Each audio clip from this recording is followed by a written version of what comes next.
It ain't no funeral home. It ain't the Terradome either. To hell.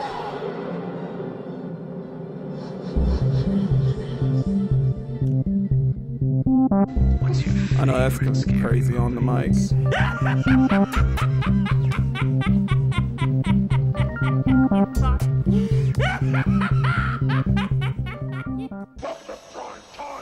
Cue those applause for me.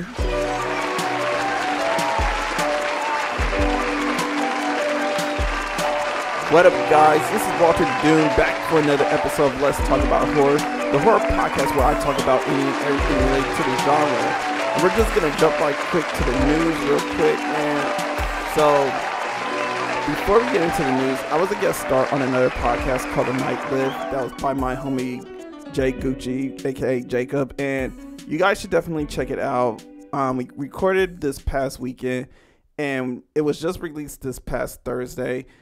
And it's just very fun. It was a very fun experience. We got to talk about like podcasting, life, toxic relationships, COVID, and just like different things. We even had some fan questions that we were answering to about technology versus manual labor.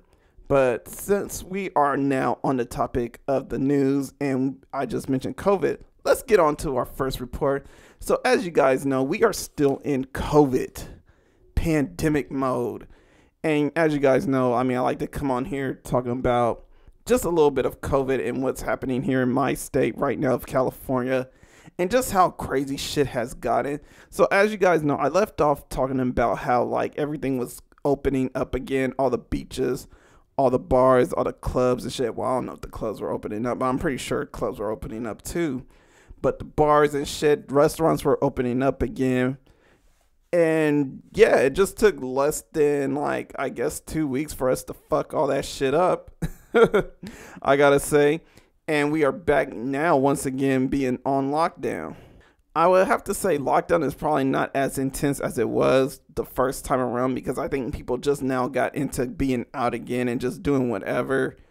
Going to like whatever stores and outlets that they want to go to, do whatever shopping that they want to and all that. But right now, I guess a lot of people are just not really feeling affected by it. I'm hearing stories about people not wearing masks and shit like that. And I guess people's doing their own shit now. You know, they're not being fazed by this whole COVID shit. I don't know how much of you guys really believe it being real or not. I have questions myself because there are so many conflicting reports about what caused COVID or how people get COVID. But my thing is like, why are you guys taking this risk? You know, like, I'd rather be safe than sorry. That's just me. If I don't believe in some shit, that's just me. I just won't believe in that shit. But I'm not going to sit there and be foolish about that shit because what if that shit really is real? You know, I feel like as Americans, we have this whole mentality of we don't really believe shit is real until it actually happens right in front of our eyes or affects us in some type of way. I know talking to friends and different coworkers from my day job, we talk about this shit. We're dealing with like the community and shit like that that's dealing with this shit. And we're trying to do our best to kind of stay protected. But at the same time, I feel like with certain people, if they don't really believe in that shit, they're not going to put the best interests of the patron, I feel like, you know, because I know some people, and I've seen a couple of people like do some shit or just like not really the shit that they're supposed to do, you know, like keeping everybody social distance, you know, and just wear like whatever protective covering to kind of prevent that shit. Now, luckily, we haven't had too many problems or anything like that, you know, maybe just a couple of cases. And those couple of cases are just like staff members doing stupid shit outside of work and all that. But other than that, it's like, if you don't believe in this shit, bruh, like, you gotta put the best interest at heart for everyone else. Because you just don't know. Because maybe you got it. Maybe you're asymptomatic, as they like to say in the news. I know they try to come out with a report talking about like asymptomatic people can't really pass this shit on to anybody else. But at the same time, I don't believe fucking shit anymore. Flat out. Just, I don't believe this shit anymore about anything they come out with some new discovery. I need them to get this shit together, you know? Because like I said before in another podcast, they said that this shit was supposed to die out in summer, but people are still catching this shit in the summertime. So it makes me wonder, like, what is going on? Like, I thought this was supposed to happen, but it's not. So, yeah, I just feel like as Americans, we need to get better. You know, like if countries like New Zealand can get it together, we need to get our shit together. You know, like New Zealand, Canada, they got their shit together. I feel like we're just the only country that's just on that bullshit mentality of just wanting to be right. Like everybody wants to fucking be right all the time. You know, and not to say that I don't have that mentality too. I have my moments of wanting to be right all the time, but I know I'm not right all the time. Like, even for me just giving my own opinion on this podcast doesn't mean I'm necessarily right at all. It's just a fucking opinion. You know, I never said I am right about this. You guys fucking listen to me. So, I mean, if anybody ever got on here, listened to this podcast, thought I was spitting some shit about being right, or spitting an opinion that I'm assuming or trying to sell to you or assume to you that I'm right, fucking lies, because I know I can't be right all the time. Now, certain shit I could be right about, you know, just like this next topic that I'm about to talk about, which is the WWE horror show at Extreme Rules. I don't know how many of you guys are wrestling fans. I just got back into watching wrestling personally, and I've literally just gotten back into it. Like, I want to say during this whole pandemic. And the only reason why I feel like I've gotten back into it is because there hasn't been really much sports to really watch or anything like that. And I finally gave up playing NBA 2K. That shit is so fucking toxic. If anybody has ever played that fucking game, I couldn't play it anymore. I'm done with it. Even when I'm looking at like little videos on YouTube about the game and them talking about like what new cards are coming out for that game, I'm not interested. Fuck that game. Like, honestly, if you never played a 2K game before, don't. And if you are playing a 2K game, stop. You could do better things with your fucking time. Honestly. That's just personally how I feel. Now, again, I'm not saying that I'm right about this, but the game is definitely toxic. The company itself don't give a shit about their customers. And they make the most trashiest game possible. I mean, I was so close to making a YouTube channel about video games. Well, mainly 2K a couple of years ago. But because I never had the money to actually get like the Elgato and shit like that and just get all the equipment, I never bothered after that. And I'm glad I didn't bother because I don't want to deal with the toxicity that comes from that game. You know, I'm trying to surround myself more with good energy and more positivity. And one of the things that ironically is the most positive thing that I love in my life, and I'm just saying this for everybody that's out there. Maybe you are dealing with some negative shit around you, but I feel like horror movies is the one thing that has brought a lot of positivity ever since a lot of, like, I want to say toxic shit has come out of my life. You know, like toxic people, like the toxic person I was talking about in my last podcast. Even though I'm not saying that she was the only toxic one, I was the toxic one too. I'm not going to like front like I wasn't doing toxic things in the relationship. Getting rid of toxic people, putting them on the back burner because, you know, that's just the kind of shit that they're on. Getting rid of toxic games around me.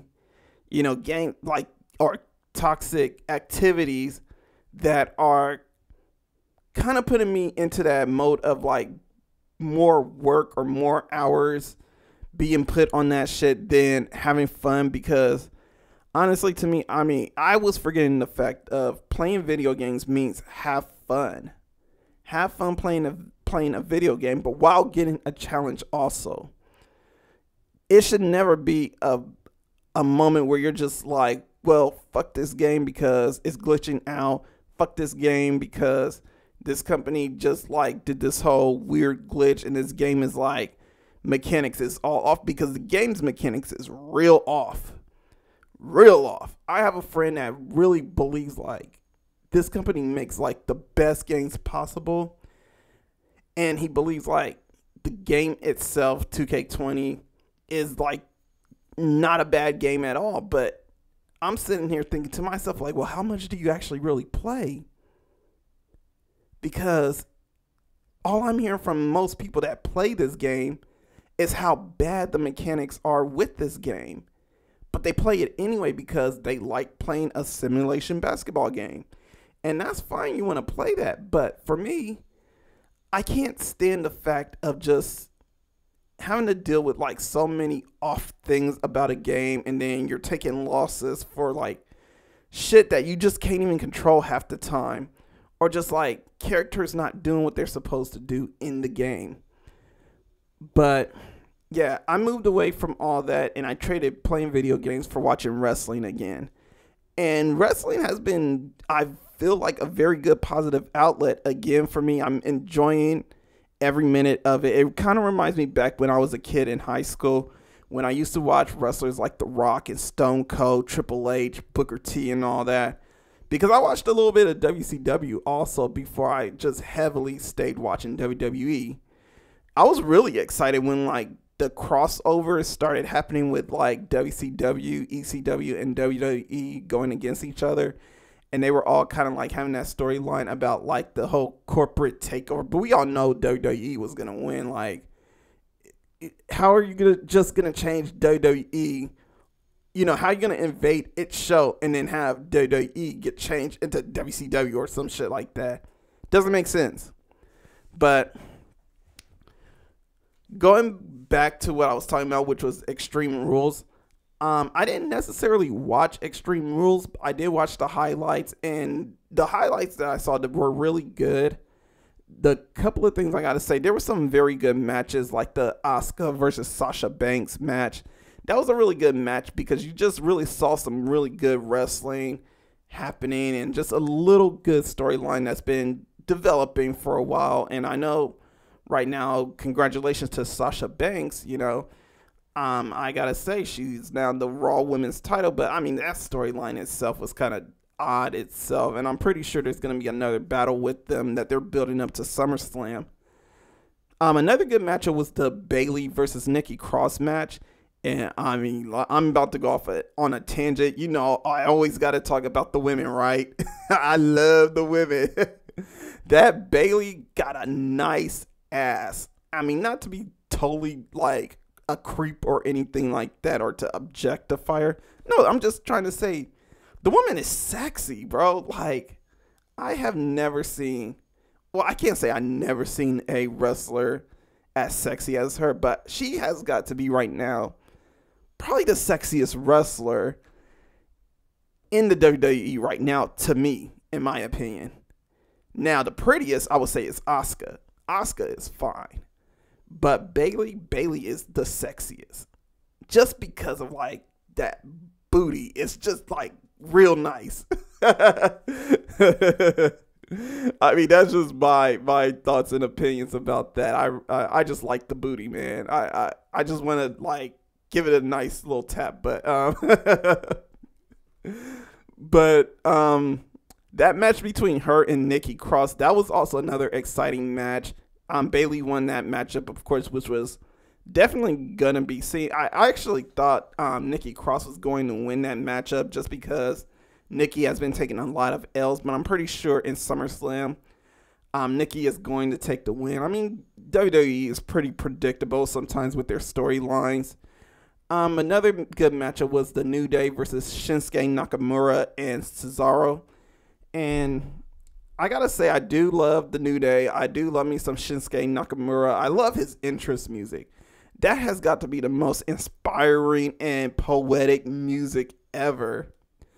Another good match was the Drew McIntyre and Dolph Ziggler match, which was just an Extreme Rules for only Dolph Ziggler, surprisingly. And just like if Drew McIntyre did anything like hit Dolph Ziggler with the chair, put him through a table, or even got himself counted out, the belt would have switched hands to Dolph Ziggler. So I got to give it to Dolph Ziggler for playing his cards at the horror show and just like baiting Drew McIntyre into that match. Bravo, but at the end, Claymore's country won. Claymore country. Claymore country. Alright, now let me talk about some bad matches, because this is the whole reason why I wanted to talk about this shit on this show. Because the show is called The Horror Show, and believe me, there is some horror shit happening. So first off, let's talk about this Rey Mysterio and Seth Rollins fight, which was a eye for an eye match. The only way to win was to completely take out your opponent's eye. I thought this match was the dumbest matchup ever. Like, how are they going to go about this match? And of course, I knew they weren't really going to take each other's eyes out because, of course, like we all know, wrestling is fake. Well, WWE wrestling is fake. But how are they going to play this match? Like, and I was wondering, like, okay, more than likely they're probably going to put Rey Mysterio as the winner. So how are they going to have Rey Mysterio take out the eye of Seth Rollins? Because it's easy to kind of like fake with Rey Mysterio because he's wearing a mask. But with Seth Rollins, he's not wearing a mask at all. But of course, at the end of the day, Seth Rollins ended up winning the match. And Rey Mysterio got his eye taken out. And what they used for the eye was a ping pong ball. Well, for one, I was disgusted by the whole match because the match itself was very cringy. Honestly, I thought the whole shit was cringy to begin with. I thought it was corny that they're doing this match in the first place. But this is WWE. What do you expect? They do corny shit like that sometimes. They do like corny shit like a belt strap match, or like I forget the one with JBL. It was like some kind of Texas rope match competition. It was so lame. But with this one, I would have to say in recent memory, this has got to be the most cringiest match. And just to see that Seth Rollins have won the match and he took out Rey Mysterio's eye, and it was just a fake eye, by the way. Like, it was a ping pong ball that somehow he slipped into his hands. I mean, of course, the cameraman caught everything, but, you know, they're using, like, different camera angles that are just cut away from, like, the action. So we don't necessarily see when Rey Mysterio actually slips the fake eye in front of him to make it look like he lost his eye in the match. Now, that was the one matchup that was the most cringiest to me. I heard a rumor that the only reason why they had this match in the first place and the reason why Rey Mysterio lost is because they're kind of negotiating a new deal with Rey Mysterio. So pretty soon, in probably like 2 or 3 weeks, we're going to see Rey Mysterio back again, or probably at SummerSlam, we're going to see him back again. Another match that was really cringy was the Braun Strowman and Bray Wyatt matchup, which was a swamp fight. And if you guys watch wrestling, you guys would know that Bray Wyatt has many personalities. He has like the old country hillbilly persona, kind of like an inspiration of like Texas Chainsaw Massacre or the House of a Thousand Corpses. At least that's for me. That's what that is inspired by. Then he has the personality like a Mr. Rogers type personality, but it's like a dark side to that shit. And then he has the Fiend. In this matchup, you get to see Bray Wyatt as hillbilly Bray Wyatt, but at the end of the match, you see the Fiend actually rise up from the swamp at the end of that matchup. Now, I don't want to talk about this match too much because I'm, for one, tired of that rivalry. It's boring to me. I really don't care for it. It's a stale battle, and I feel one-sided most of the time. We know Braun is going to win. I mean, the man is a freak of nature, honestly, but yeah, we're putting him against Bray Wyatt. Bray Wyatt is no slouch. It's not like Bray Wyatt isn't a beast, but I just feel like he can't beat Strowman. And to have, I don't even know who won. That's another thing about, a couple of these matches. You really don't know who won the match. And this is one of those matches where you don't really know who won because just out of nowhere, it's like you see Braun, he beats up Bray Wyatt, and then all of a sudden Bray retreats into the swamp and pulls Braun into the swamp, and then all of a sudden emerging is the Fiend.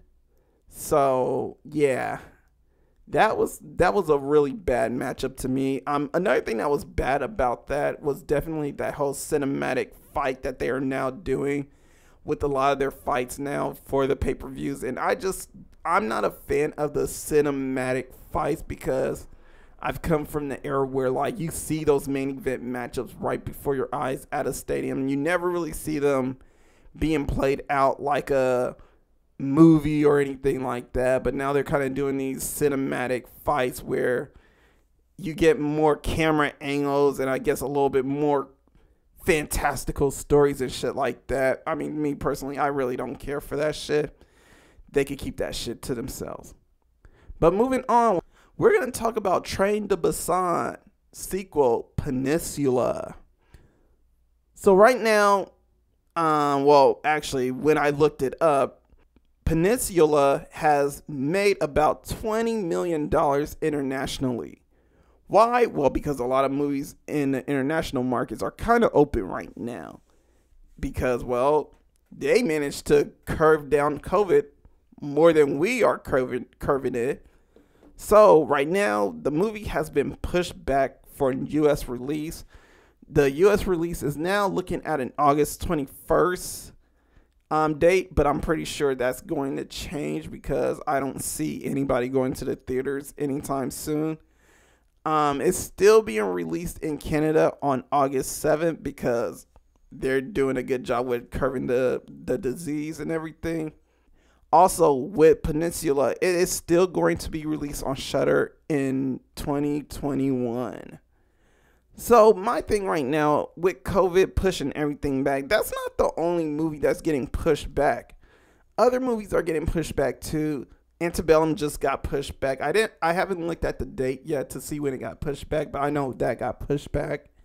The Conjuring 3, The Devil Made Me Do It, that got pushed back to now June 2021. A Quiet Place, which was very quiet for a while because they pushed their date to September of this year. Now they're pushing it to April 23rd of 2021. Antler is another movie that is by Guillermo del Toro, and it's being produced by him. That movie is getting pushed back now to February 19th, 2021. So with all these movies getting pushed back, and I'm pretty sure Candyman is going to get pushed back from its October release too. One movie that I'm wondering when it's going to be released is Terrifier 2. Recently, the trailer just came out, I want to say sometime a couple of weeks ago, last week, depending on when you're listening to this. The trailer came out, and I was very excited to see Art the Clown back into action. Now, the trailer itself looks very, as the homegirl Daimi Horror would say, the trailer looked very PG. And I kind of agree with her. I mean, it does look a little PG, but we all know Art the Clown is not going to disappoint. You know what I'm saying? I mean, Terrifier 1 is still a fucking classic to me. I mean, just him sawing that bitch in half. Catherine Corcoran, she took that shit. She took that shit, bruh. And then when he fucking took out Jenna Cannell on that whole overkill shit, bruh, like, she got fucked up. And I'm a fan of Jenna Cannell, but seeing her get fucked up like that, I was like, damn. But one thing I wonder while watching this trailer was, where's Felicia Rose? Where is that hot ass cougar at? Like, where was Miss Sleepaway Camp, And they didn't really show her at all. I mean, we all know she has a role in this film. I really couldn't wait to see her, in the trailer and everything, but they didn't show her. So we probably have to wait till the next trailer comes out, or maybe until the movie is released. But right now, we don't even know when this movie is being released. There was no specific date being released or even told. So right now, I guess they're playing it by ear. And it will be released when, I guess, the company is ready to release this movie. Moving on to the next news. Tales from the Hood is going to come out with the third movie. So apparently there's been an announcement. I really didn't see that news about it, but there's been an announcement from the creator of Tales from the Hood. Well, the original Tales from the Hood, and they want to release a third installment of the film. I'm not against this at all, honestly. Both Tales from the Hood movie are really good. The second one is good, but I mean, it could be a lot better, honestly.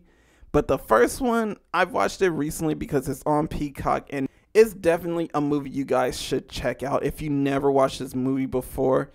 Or if you have, if you want to like recap the memories you have of watching this film, definitely watch it. Right now, Tales from the Hood is being made. Well, Tales from the Hood 3 is being made. Tony Todd is actually going to be in the film, along with Lynn Whitfield, who was on A Thin Line Between Love and Hate. If you guys ever watched that movie, it's a very old school movie. Black film, black cinema, and all that. Yeah, definitely check that one out too. But I'm excited to see what this film is like. It's supposed to come out during the time of the 25th anniversary of Tales from the Hood. But we'll see if that holds up because it's supposed to be this year. We will see if that holds up or holds any merit to anything. But moving on to the next bit of news. I know we got a lot of news to talk about, you guys. Lars Klevberg just recently stated on his Instagram that he wants to make a Child's Play sequel. What are you, fucking nuts? You thought? Not at all, but I know there's like a split decision on whether this remake was good or not. I thought the remake was good. I'm not mad at it at all. I thought what they did as far as like making a doll that was like modern to today's times and just the whole aspect of what Chucky could do, it was interesting. I actually thought it was good. Maybe they shouldn't have called it Child's Play. Maybe it should have been something else. But I thought it was good. Now, there's a lot of people that kind of hate it because they don't like the fact that it's robot Chucky trying to kill Andy and that this doll is trying to be his friend and this, that, and the other. And how's this doll going to have emotions because he's a robot? I get all that. I get that shit. I just thought it was a really good concept because even though the doll doesn't really have emotion, it's kind of mimicking emotions if you think about it. The doll is more mimicking emotions than anything. It's not really emotional at all. It doesn't have compassion because you could clearly see when he's trying to kill all those kids or all those people who hurt Andy, obviously he has no feeling towards killing. And even when Andy kind of rejects him, He quickly turns on Andy. I mean, it took a while for him to turn on Andy, but he turns on Andy and he wants to kill him. I mean, the way he was programmed was to just protect his buddy. The thing is, like, we kind of noticed at the end of the movie, if you guys watched it, that it's kind of open-ended to a sequel. And I'm not against it. I'm really not. Because we all know in sequels, the bodies are going to pile up. You know, we're going to be sitting there seeing Chucky slice up everybody while Drowning Pool let the bodies hit the floor is playing in the background. Shit is going to be fucking dope. Like, honestly. So I say, like, yeah, let it ride. Let's make a sequel happen. Now, I know with most sequels, they fucking suck. One sequel I could really name that sucked the most was Poltergeist 2. Oh, I hated that fucking sequel. That was the worst sequel ever. I couldn't believe, like, the shit that was going on in that movie. But, I mean, it was ridiculous. I mean, it went from, like, a simple ghost film to, like, some kind of crazy cult film where, like, this cult leader or devilish guy is now trying to get to the family, and all the ghosts that are around this guy is trying to kill the family. It was so dumb. Well, I don't want to say dumb. It just did not really pan out the way it should have. It was terrible. It was a terrible film. But if the movie flops, I mean, honestly, I don't see MGM and Orion really putting too big of a budget into this film. I mean, the film itself was budgeted at $10 million. I could see them probably, like, giving them maybe another 10 or 12 at most, knowing that people have a negative view towards this film. I don't see them giving them a big budget to kind of, like, work with this film in any type of way possible. But I do want to see what else happens. I want to see more of those Chucky dolls come to life, because Lars Klevberg did mention that he kind of regret not being able to use all those Chucky dolls that he could have dove into, like the bear Chucky doll, the black Chucky doll, you know, all those dolls that were there. So I can't help but see or want to see what he would do with this sequel. All right, but last but not least, we want to say a quick RIP to John Saxon. He died at the age of 83 from pneumonia just a couple of weeks ago. If you guys don't know him, he starred in Nightmare on Elm Street. He played Nancy's dad, who is played by Heather Langenkamp. And he starred in Star Wars and countless other films. I mean, his film credit goes about 200 plus movies. So right now, I just want to take a moment of silence just for his life and his accomplishments in his career. I heard he is being survived by his wife and his couple of kids that he has, but let's take a moment of silence for John Saxon real quick.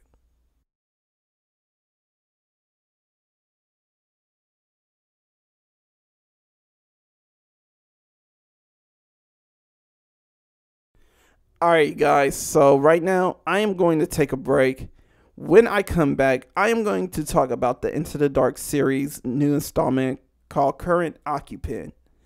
So, as you shouldn't say in a scary movie, I'll be right back. What's your favorite scary movie? So, as a young kid, I always dreamed of being like a famous singer. Like when I was young, like I would say like maybe like around 6, 7 years old, I really idolized Michael Jackson. I idolized the one glove, the shiny pants, the flooded shiny pants, I should say, and those nice little loafers that he wore to do the moonwalk. When I realized maybe around middle school that I have no talent for singing or a passion for dancing, that's when the dream kind of died out and I shifted gears to other things that I like.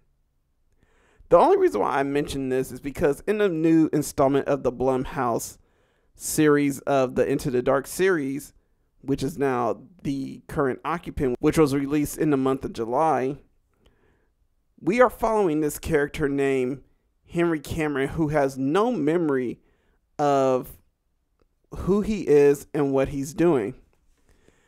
But the thing is, and this is spoilers for you, he had a deep dream of wanting to be the president. And the question is, how far will one go, or how far will one go to lose it to live out their dream? So as you guys know, I've been watching the Into the Dark series for like quite a while. I've been watching it since the first installment, since they came out with The Body. Now we're into season 2, and we're well enough into season 2, and we're getting close to ending the series, by the way. This is the 10th installment of their series for season 2. And I can't wait to see what they come out with season 3. But right now, our current rankings that I want to talk about, because I've been ranking every film for the past couple of months, this is how the current rankings are looking. So at first is My Valentine, which was the Valentine's Day special. Number 2 is Pilgrim, which is a Thanksgiving special. 3 is Good Boy. 4th is Nasty Piece of Work. 5 is Delivered. 6 is Crawlers. 7 is Puka Lives. 8 is Uncanny Annie. And 9 is Midnight Kiss. So with the 10th installment, which is Current Occupant, we're trying to figure out where does it land in the ranking system of all the movies that have came out in season 2. So first off, let's talk about the plot of this film. The plot of this film is basically, like I said, following Henry Cameron, who is played by Barry Watson. Apparently, Barry Watson was in the series Seventh Heaven, but I am not a fan of Seventh Heaven. Let's just say that right now. I'm not a big fan of it. I mean, I may watch like a couple of episodes, but yeah, I never really kept up with the show. Henry has no recollection of why he ended up in the asylum that he is now resting at. He knows that he gained some injuries to his head, had some trauma, and was completely paralyzed from a shooting.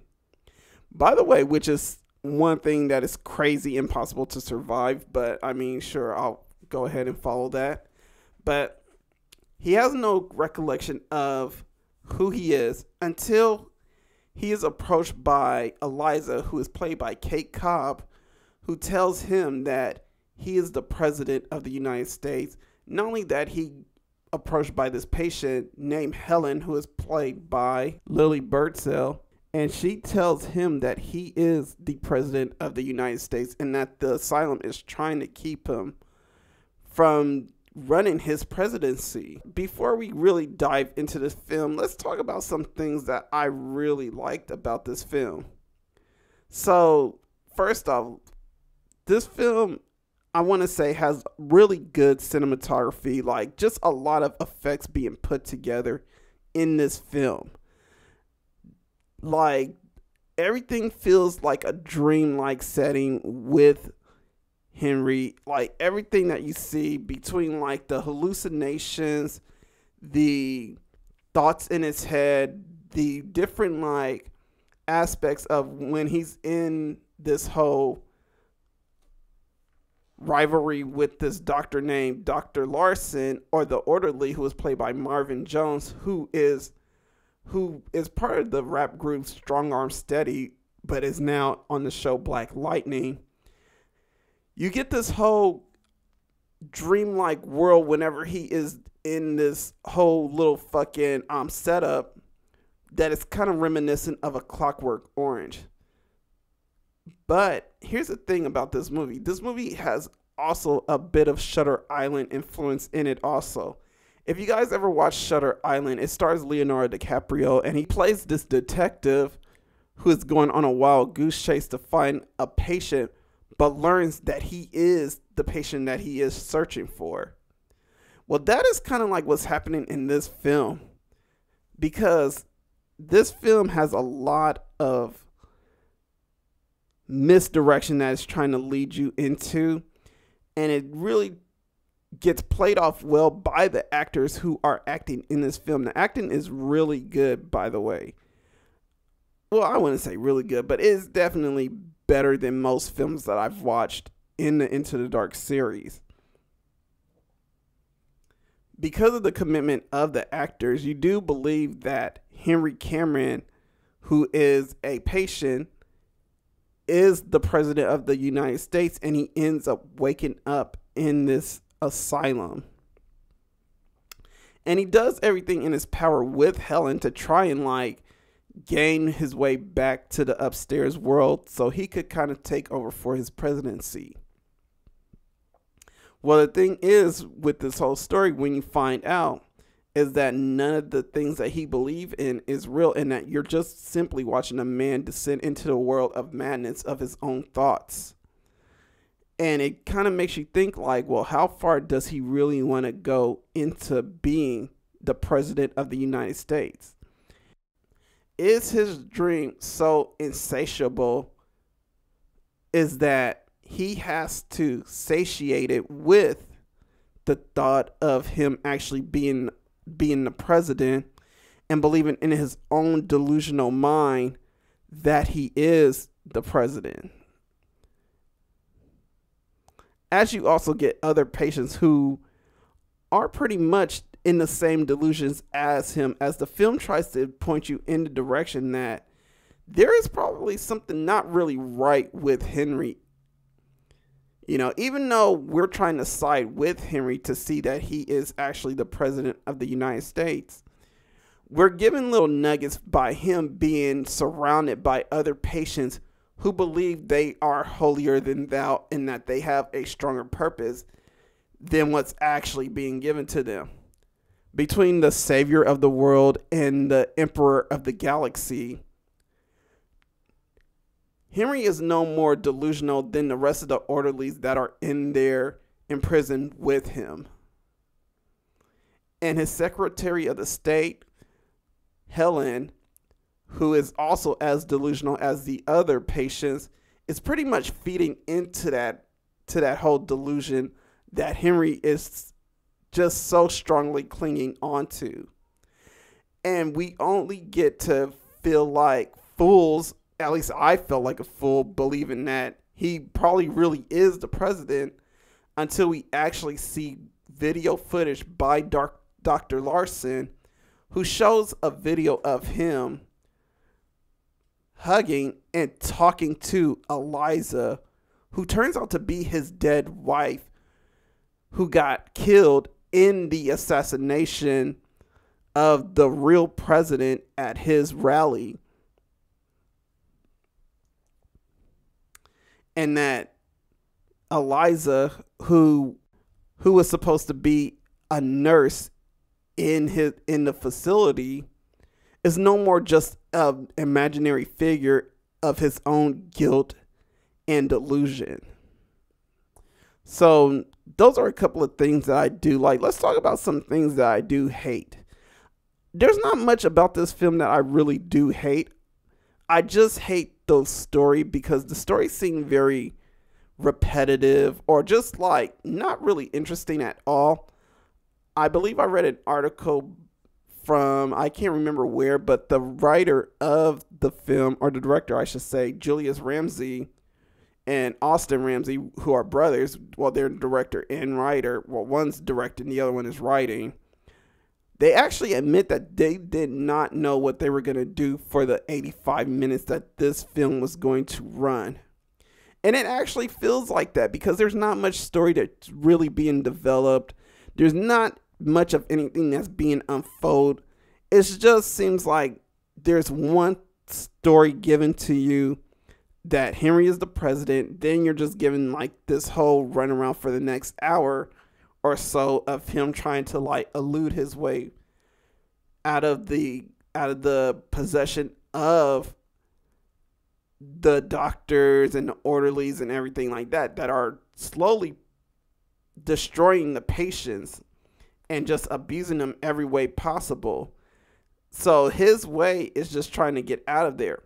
But we finally learned, at least in the last 20 minutes of the movie, that he's not really the president and that he's just another orderly that is just as delusional as the next. So with that being said, where does this movie rank? Well, I have this movie ranked at a 2.88, coming in sixth place over Crawlers. Why? Well, for one, even though I didn't like the writing, the acting really did save this movie a lot. The acting really sold a lot of the movie to me because the characters really did commit to who they were as a character in the film.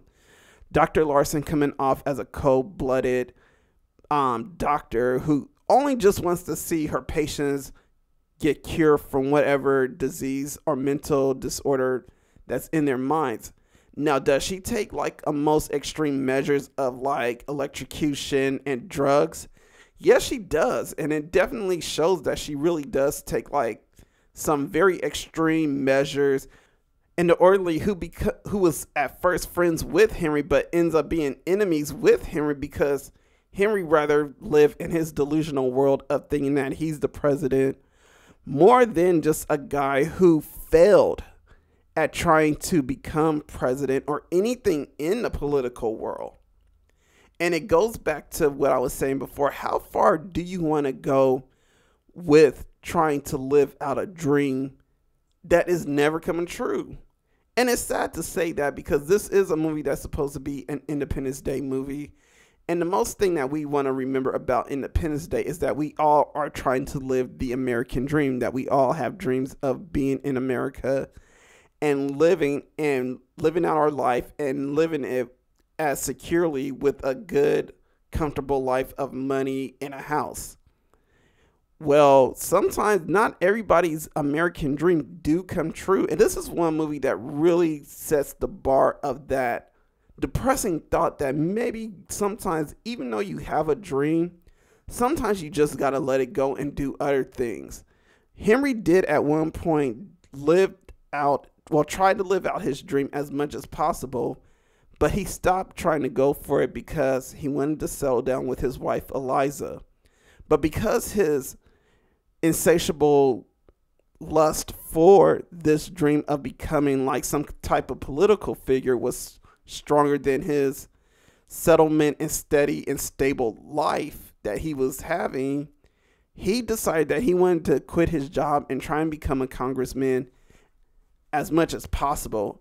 Failed 3 times and took his wife to a political rally where there was an assassination involved, and a killer that, I gotta say, for someone that's an assassin, really is a bad assassin, by the way. Fucked up, and instead of killing the president, he killed a bunch of other people that were in the fucking audience. So I gotta say, like, even though the movie was stale and it was like still on like the story being presented to us, I did like the effects of like the dreamlike setting, because it does feel like when you're going through this movie, you're pretty much walking through like a dream and a nightmare at the same time. And it presents little effects of like that would just make you feel like you're just in a euphoria a bit. And I feel like this might be one of those films that are very interesting that it does that, despite the fact that the story wasn't really good. So yeah, it's definitely deserving of its 6th spot. And if you guys want to check this out, I mean, definitely check it out. It's on Hulu. But I want you guys, if you have made it this far into the podcast, leave in the comments section, like, what are some of the dreams you have that maybe you had to give up on?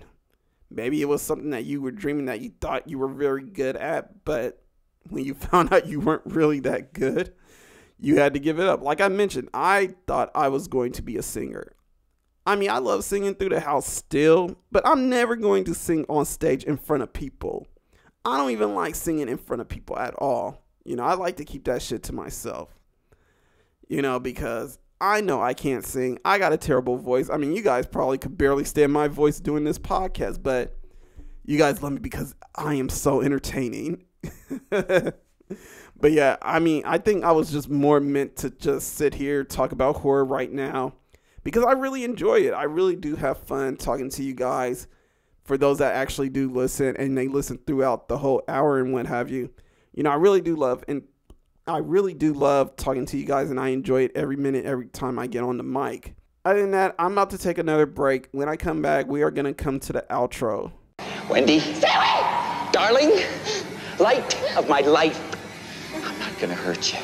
You didn't let me finish my sentence. I said, I'm not gonna hurt you. I'm just gonna bash your brains in. I'm gonna bash them right the fuck in.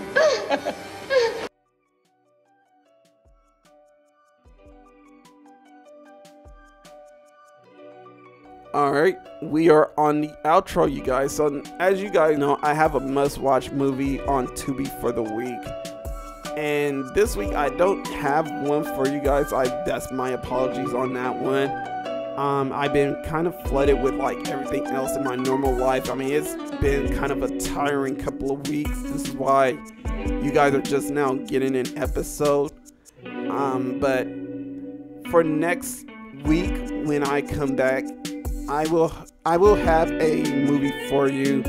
I'm going to be talking about anthology movies, just so you guys know. I'm already planning ahead. I'm trying to plan ahead for you guys, so that way I don't get lazy or I'm thinking of something last minute. I'm trying to plan better. I'm really trying to plan better. And it's funny because I talk on the night lift, and I mentioned how much of a poor planner I am. And it's funny because, like, this month of July, I really have planned better with what I am presenting for you guys. So I would definitely advise you guys to listen or watch The Night Live on YouTube or any platform where it streams podcasts. But other than that, I will see you guys next week. I will have you guys' movie. If you guys want to follow me on Instagram, which is Walterdoom, Twitter, Walterdoom1, Spotify, YouTube. If you guys aren't following me on there, follow me. And I will be back next week for another episode of Let's Talk About Horror. This your boy Walterdoom signing out. This is America. Don't let them catch you slipping now. Black Lives Matter. Peace.